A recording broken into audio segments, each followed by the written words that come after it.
This is the Rumor Report with Angela Yee. So somehow Tank and Tamar Braxton ended up getting into it on social media.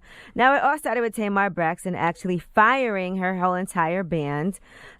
She claims that they did not show up to a show and they were at the Essence Fest instead. Well, Tank jumped into the conversation because he felt like she was slandering them. He said, I have the band and I'm not letting them go. On some real ish, though, sis, don't attack these kids on social media. They're good guys and they'd never intentionally miss a gig, period. If someone in your camp is telling you something different, which I know they are, it's a lie. I'm not here to attack you on social media either, just here to protect my guys' professionalism and credibility on social media since they were attacked here. Now, she responded, here's what's funny, sir. Receipts don't lie. I was actually there. You were not. I didn't at anyone, attack anyone. You actually just did. I actually think they are nice and talented guys. However, it was unprofessional to miss my show. I posted in the first place because I felt I owed the audience an explanation as to why they didn't get my regular theater show. Now, she goes on to say to Tank, how about you protect your own business, sugar? Worry about that, sweet Tank. I don't know why you are coming at me, but in my opinion, this post was a bitch-ass move. But you do like to have your ass ate. Ain't that what you said on here as well? First of all, I don't appreciate her shaming those of us who like to eat our ass eaten. Okay, and that's listen, number Tank one. has been very vocal about this. Here is Tank on the Breakfast Club. Because I don't mind. I don't mind putting my legs up. You know what I'm saying? Like that's okay. I don't mind getting your ass eaten. Yeah, not at all. Man, are you kidding me? Come on, man. And I still remember the first time, and it was tickling at first.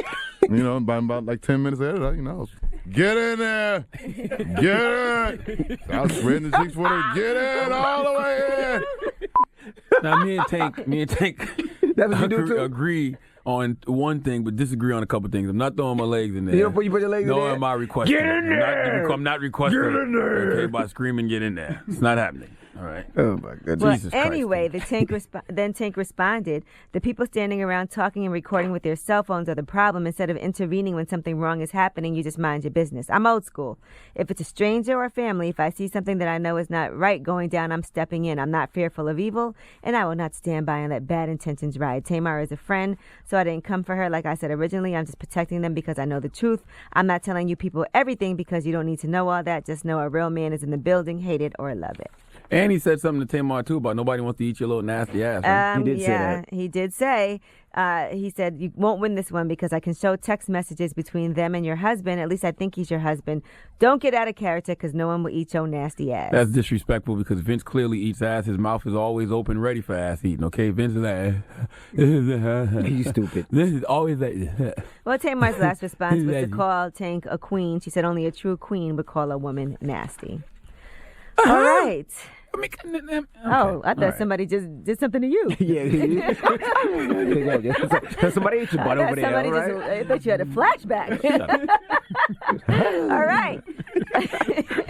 Now, in a feature with Rolling Stone, some of the producers that were involved in Drake's album Scorpion said that they feel like the source who told Pusha T about the diss track, well, to help him with his diss track to Drake, might have been Kanye West. So? Now, what they are saying... You can't do that. And Malik Yusef, who worked with Kanye in Wyoming for Kanye's Ye project, says that Drake played Kanye early versions of his album back in March.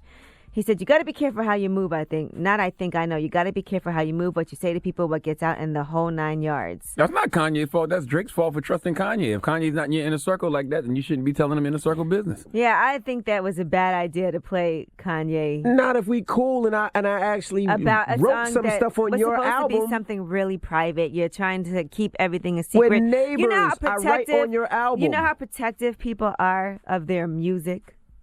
And especially with Drake, he was keeping something that he was going to reveal to the world. Right, it was but a huge Kanye's reveal. my guy. I Play write something for that you. doesn't We're have neighbors. that We're in cool. By the way, it's Well, amazing. I guess they weren't as cool as he thought they were. And it's amazing to me that people are Lesson acting learned. so surprised. Like Pusha T didn't have that inside information. Kanye also works for Adidas as well, so he would know when Drake's line is coming out. He would know what Drake's line is called. Like, come on, stop it. Well, Listen, that's I why think Drake that got. Drake That's why Ye got probably- those balls. Then that's why he got those balls. People are like, well, why are you going at Kanye? That's Not the only reason Kanye, why. Pusha had a sneaker with Adidas too, and Big Sean. No, there ain't no Big Sean's Puma. Yeah, Big Sean was used to have Adidas. He Adidas. used to he have used to have Adidas. Adidas. So yeah, the whole good music camp is tied into Adidas. That's Drake's fault. That's Drake's fault. That's all Drake's fault. All right. In the meantime, Drake has a new freestyle he put out in addition to his album Scorpion, by the way, topping the Billboard 200. It's officially the #1 LP in the country. It's his 5th #1 album.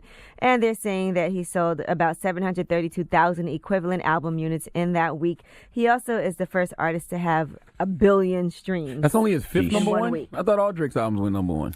I guess not. It's his 5th #1 album. 5th #1 album, 5th mediocre album as well, by the way.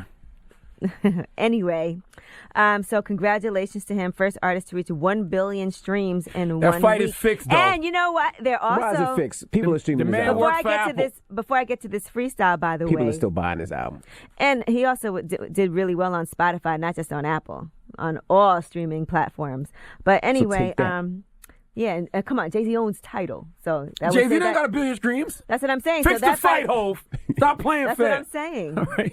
All right. So anyway, Drake's influence, they're saying, has been felt in Toronto as well. They're saying that he's responsible for 5% of the tourism there. And that city gets about $8.8 billion total every year. So that means that Drake's responsible for about $440 million per year coming into Toronto for tourism. Jesus Christ. Now, here he is on his Behind Bars freestyle that he just did. You know how the pagan chit chat goes. I like R's and V's and O's. I don't really play no tic-tac-toe. Been with rocks through highs and lows. We seen man last night, they froze. Wasn't no cameras, wasn't no pose. Just like that one time at Nobu. Good thing man we're pulling out phones. Think you know me, that's not true. We got ties in West End too. She came over and she got slew. Throwing up 6 like man had flu. I got way too big off views. Back to the basics, I won't lose. They wanna link when they got no tunes. They too worried about selling out shoes. I don't give a f about jeans or crap. Or going to Milan or going to the Met. I just want to make these songs for the set. The man can rap. The man can rap now. No, come on, not that accent. The man can rap. All right, stop. The man can rap. No, okay, stop. Who's the man? The man. It's about Drake. Oh, I man. know you got a friend named the man. The The man. man can rap. The man can rap. And the man Jamaican accent better than everybody on Luke Cage season 2. Bye. The man. But then All what right. did he say? He said something about West Indian. I don't know. He said something about He's West not Indians. concerned about selling our He said shoes. about the West He Indians. did say West Indians. No, he didn't. He said What'd West say? End. He said something about, I knew West End. And I thought he said West Indians. You know what? I thought that whole freestyle was about Jamaicans. All I heard was man and I'm West Angela Indians. Yee, and that is your rumor report. He wasn't talking about the man and West no, Indians? it wasn't about no man in West Indians. Okay. He said about the West and she came over and I slewed the crew. I don't know. All right, drop on the clues bombs for Drake. Okay? Never seen a man not lose, ever. Maybe y'all would not let that man get no L. The Breakfast Club. Every weekday morning. Tune in.